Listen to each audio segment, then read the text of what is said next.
200 سے زائد مریضوں کا قاتل ڈاکٹر ٹائپ رائٹر کے ایک غلطی سے کیسے پکڑا گیا؟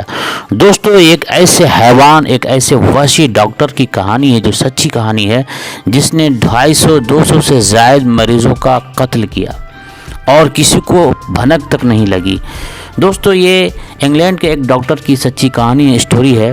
وہ ایک بہت ذہین ڈاکٹر تھا جنہیں یہ یقین تھا کہ سینکڑوں لوگوں کو مار کر بھی وہ قانون کی گرفت سے محفوظ رہیں گے۔ پولیس کے ہاتھوں شبہ کی بنیاد پر پکڑے جانے کے باوجود ان کا یہ یقین کم نہیں ہوا تھا۔ وہ کہتے تھے کہ لوگ اچانک مر جاتے ہیں، خصوصاً بوڑھے لوگ جنہیں ایک دن مرنا ہی ہوتا ہے۔ وہ بضد تھے کہ انہوں نے کچھ غلط کام نہیں کیا، اور یہ کہ پولیس اور قانون نافذ کرنے والے ادارے ان کا بال بھی بیکار نہیں کر سکتے۔ مگر ان تمام تر خوش فہمیوں کے باوجود وہ محض ایک چھوٹی سی غلطی پر پکڑے گئے۔ برطانوی تاریخ کے سب سے بڑے سیریل کلر کی گرفتاری ایک فون کال سے ہوئی۔ ہائیڈ مانچسٹر کے علاقے میں ایک چھوٹا سا گاؤں ہے جس کی آبادی 30,000 سے کچھ زیادہ تھی۔ ہائیڈ کی سابق میئر کیتھرین گرونڈی اگست 1998 میں 81 سال کی عمر میں وفات پا گئی۔ 81 سال کی عمر میں ہونے والی موت پر کسی کو کیا شک ہونا تھا، لیکن کیتھرین کی وکیل بیٹی کی دل میں اس وقت شک پیدا ہوا جب انہوں نے اپنی والدہ کی وصیت پڑھی۔ بوڑھی خاتون کی وصیت میں لکھا تھا کہ میں ڈاکٹر ہیرالڈ فریڈرک شپ مین کو اپنا گھر وصیت کرتی ہوں۔ کیتھرین کی بیٹی کا کہنا تھا کہ یہ وصیت ان کی والدہ کی جانب سے نہیں ہو سکتی تھی، کیونکہ وہ اس علاقے میں 2 مکانات کی مالکہ تھیں، اور اگر انہیں اپنی جائیداد کے بارے میں وصیت کرنی ہی تھی تو وہ صرف ایک مکان کے بجائے دونوں مکان کا تذکرہ اپنی وصیت میں کرتی۔ انہیں وصیت پڑھ کر یقین کی حد تک شک گزرا کہ یہ وصیت کسی ایسے شخص کی طرف سے تحریر کی گئی ہے جو یہ نہیں جانتا تھا کہ کیتھرین 2 گھروں کی مالکن ہیں، نہ کہ صرف ایک کی۔ یہ مبینہ وصیت سامنے آنے کے 1 ماہ بعد 7 ستمبر 1998 کو ڈاکٹر ہیرالڈ شپ مین کو گرفتار کر لیا گیا۔ اس وقت حکام کا کہنا تھا کہ انہیں قتل کی تفتیش کے سلسلے میں پوچھ گچھ کے لیے گرفتار کیا گیا ہے، مگر اس تفتیش کے نتیجے میں 200 سے زیادہ قتل کی وارداتوں کی تفصیلات سامنے آئیں۔ مانچسٹر کے علاقے میں ہائیڈ، جہاں ڈاکٹر کا کلینک تھا، کی آبادی 30,000 تھی، اور ان میں سے تقریباً 3,000 افراد ڈاکٹر ہیرالڈ کے مریض تھے۔ کیتھرین کی وکیل بیٹی نے وصیت پڑھ کر جو محسوس کیا تھا، کچھ اس طرح کا شک اس علاقے میں مرنے والوں کی آخری رسومات کا انتظام کرنے اور اس ضمن میں سروس مہیا کرنے والی خاتون ایلین میسی کو بھی گزرا تھا کہ ان کے علاقے میں کچھ تو غلط ہو رہا تھا۔ اسی شک کی بنیاد پر ایلین میسی نے ایک مرتبہ اپنی بیٹی ڈیبی کو بتایا تھا کہ ڈاکٹر ہیرالڈ کے پاس علاج کی غرض سے جانے والے مریضوں میں شرح اموات بہت زیادہ ہے۔ ایک اور خطرناک بات جو ایلین نے محسوس کی تھی وہ یہ کہ مرنے والوں میں زیادہ تر خواتین تھیں۔ ایلین یہ نہیں جانتی تھی کہ وہ یہ بات کیسے کریں، کیونکہ ان کے چھوٹے سے گاؤں میں ڈاکٹر ہیرالڈ شپ مین بہت عزت دار شخص تھے۔ ایلین اس بات سے بھی پریشان تھی کہ ایسے آدمی پر الزام کیسے لگایا جا سکتا ہے۔ تاہم ذہن میں بہت سے سوالات لیے ایلین ایک روز ڈاکٹر ہیرالڈ سے ملنے گئیں اور ان سے پوچھا کہ یہ سب کیا ہو رہا ہے۔ ڈاکٹر ہیرالڈ نے کوئی جواب نہیں دیا۔ وہ کچھ دیر خاموش بیٹھے رہے اور پھر اٹھے اور الماری سے متعدد فائلیں نکال کر ایلن کے سامنے رکھتے ہوئے کہا کہ اس رجسٹر میں تمام معلومات موجود ہیں، جو لوگ چیک کرنا چاہتے ہیں وہ دیکھ سکتے ہیں۔ ڈاکٹر سے ملاقات کا یہ واقعہ کیتھرین گرونڈی کی وکیل بیٹی کی جانب سے اپنی ماں کی وصیت میں رد و بدل کی شکایت کرنے سے 4 ماہ قبل پیش آیا تھا۔ ہیرالڈ کے شکار افراد میں زیادہ تر متاثرین بوڑھے تھے۔ موت کے بعد ان افراد کی لاشیں بھی پراسرار حالات میں ملتی تھیں، یعنی جب ان بوڑھوں کی لاشیں ملیں تو ان میں سے بیشتر صاف ستھرے کپڑے پہنے اور کرسی پر بیٹھے تھے۔